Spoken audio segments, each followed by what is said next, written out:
Hey guys, it's me and welcome back to the Turbo List. Today we are diving into the top 5 budget tuner cars from the 2000s that will prove that you don't need a fat wallet to build something fun, fast and unique. So let's go!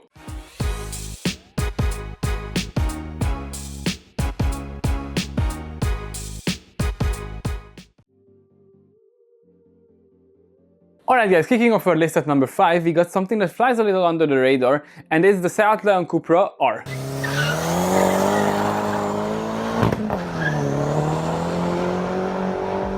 Under the hood, it has the same 1.8-liter turbocharged engine that you will find in the Audi A3 and the Volkswagen Golf GTI. That will push out around 225 horsepower stock, of course, but the best part is it's insanely tunable. With just a simple remap, some intake mods and some exhaust mods, you will definitely looking at 260, 270 horsepower. The handling is surprisingly sharp. It has already tuned suspension, it has bigger brakes from Brembo, and of course a wider stance than the regular Leon. It feels planted, confident and eager to attack corners, especially with upgraded coilovers. Behind the wheel, it is everything that you want from a budget hot hatch. It has precise steering, great grip, and the punchy turbo kick that will definitely make you grin every time it spools up. But now for the reality check. These cars are old school. That means that they were driven hard. So you will definitely need to look out for tired turbos, tired suspension components, and maybe also some oil leaks. The 1.8-liter engine is strong, but only when it's well maintained. Coil packs are known weak points, and rust can show at the arches and also the underbody. But here's the beauty, for around 4,000 to 5,000 euros you will find one that will be ready to be transformed. It's quick, it's fun, and it's one of the most underrated platforms. Add a good tune, a few smart upgrades, and you will get yourself a proper budget rocket, which will definitely embarrass cars twice its price. Alright, at number 4 we got one of the most iconic hot hatches of the 2000s, which is the Volkswagen Golf V GTI.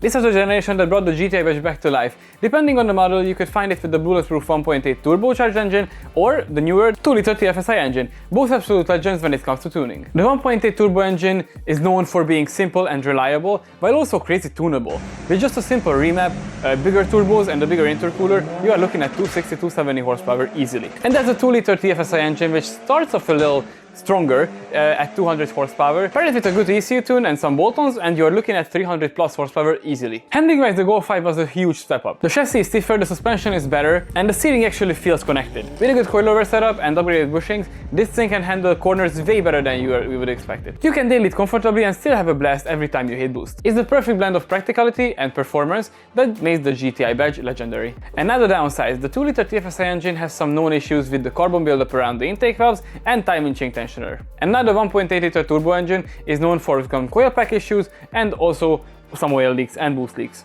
And of course many GTIs are already tuned and modified, so finding a clean one is not that easy. But once you get a clean example, then you will need to cherish it because that's gonna be an absolute amazing platform. You can find these as low as 3,000 to 5,000 euros depending on the condition. And now for that money you're getting a perfect mixture of comfort and performance. Yeah, I know it's not the flashiest on this list, but it's still one of the best budget tuner cars of the 2000s. We start our top 3 with a proper modern classic. It is the second generation Audi A3.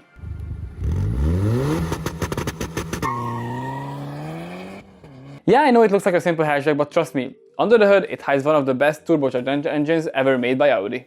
So let's start with the 2-liter TFSi engine, which is a powerhouse. Stock, it pushes out around 200 horsepower, but here's the fun part, with just a simple ECU tune and some proper bolt-ons, you are looking at 260 horsepower, and if you put on some upgraded intakes and a performance exhaust, you are looking at 300 plus horsepower easily. This engine is tough, responsive and loves boost. This is one of the engines that just wants to make you keep tuning. Of course, the quattro-wheel drive system makes a huge amount of difference. You can power out early even in bad weather and the car will still feel stable. The suspension is already solid from factory, but with a good set of coilovers and an upgraded sway bar, you can transform it into a perfect suspension. Driving it daily, totally doable. And trust me, it's comfortable, it's practical, and you can just go to the shop every single day if you want to. But also, as soon as you floor it, you will feel the quattro dig into the asphalt, and it's just gonna put a big smile on your face. Sadly, it's not on sunshine and boost. We know that the 2-liter TFSi engine has some carbon buildup, it can have timing chain issues, so you will need to definitely look out for the maintenance and you will need to keep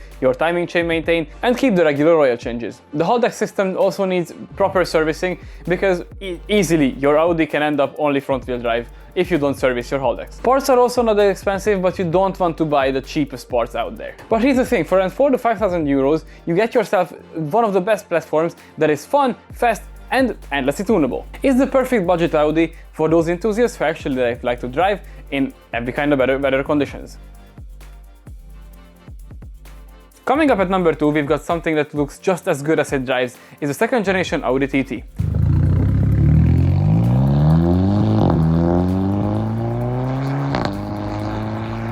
This one was a huge step up from the first generation, engine and design-wise also. It looks way better than the older TT, it has cleaner edges and a more refined design. But the second generation Audi TT is more than just a pretty face. Under the hood you will find the same 2-liter TFSi engine as we've seen before, and also there's a 3.2-liter VR6 engine that is paired with a quattro all-wheel drive system.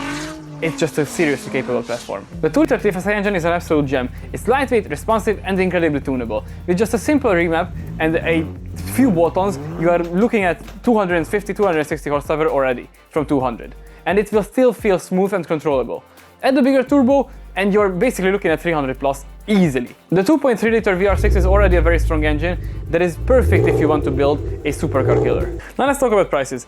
You can still find a clean example for around 4 to 5,000 euros, and for that money you're getting a genuine sport coupe that feels premium, modern and hugely tunable. Sadly, it's one of the most underrated platforms of the 2000s. Another downside, we all know that the 2-liter TFSi engine has some problems with the timing chain and carbon buildup, so look out for those and don't skip any services. The quattro system and the Haldex needs to be serviced regularly or you will end up in front-wheel drive mode only. But if you buy a backup one and you look after it, you will have a ridiculously fun car for the price. And also a fun fact for you guys, I actually own a 2-liter TFSi Audi TT, second generation of course, that you've probably seen before on the channel in my From the Garage episode. I absolutely love that car and it's just amazing. It has an amazingly fun experience when you drive it. It's fast, it's reliable. I can't tell anything bad about it. So if I inspired you to buy a TT, then go for it, buy one, because you definitely won't get disappointed with this car.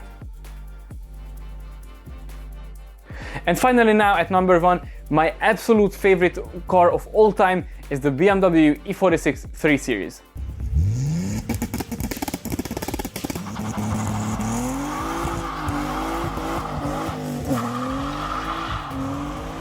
This is one of those cars that just gets everything right for some reason, from the way it looks to the way it makes you feel behind the wheel. Under the hood we've got a range of reliable, smooth and naturally aspirated inline-6 engines. The 20i, 23i, 25i, 28i and 30. Every single one of them has the signature BMW sound and balance, and they are all built like tanks. They are easy to work on, they take mods incredibly well. Whether you go for a lightweight flywheel, better intake or better exhaust, or even a turbo setup, these engines will definitely handle it. The chassis is where the E46 really shines. Perfect 50-50 weight distribution, rear-wheel drive and steering that feels so alive. It's the kind of car that makes you want to drive just for the sake of driving. Add some coilovers, upgraded bushings, maybe an LSD, and it will easily rival anything, anywhere. And the handling, man, is just pure BMW magic. Every corner feels natural, predictable and satisfying. There's no gimmick, just you, the car and the road. Now the price. Right now, you can find a clean E46 between 4 to 5,000 euros depending on the condition and engine choice. And for that money, you're getting one of the most timeless driving experiences ever built. Reliable, tunable and endless fun. Now the downsides, they are old now, so rust can be a problem, especially around the rear arches and subframe mounts. Cooling system also needs attention and suspension components wear out with this age. But the good news, everything is fixable. Parts are cheap and the enthusiast community is massive. You'll never be alone building one. And for me, the E46 isn't just a car, it's a dream. And that's why it made it to the top 1 of my list. It's the one car that reminds me why I fell in love with driving in the first place. The looks, the sound, the feel is a perfect example of when car design was still about passion and not just numbers. And one day, trust me, I will definitely own one and I'm gonna build it on the channel.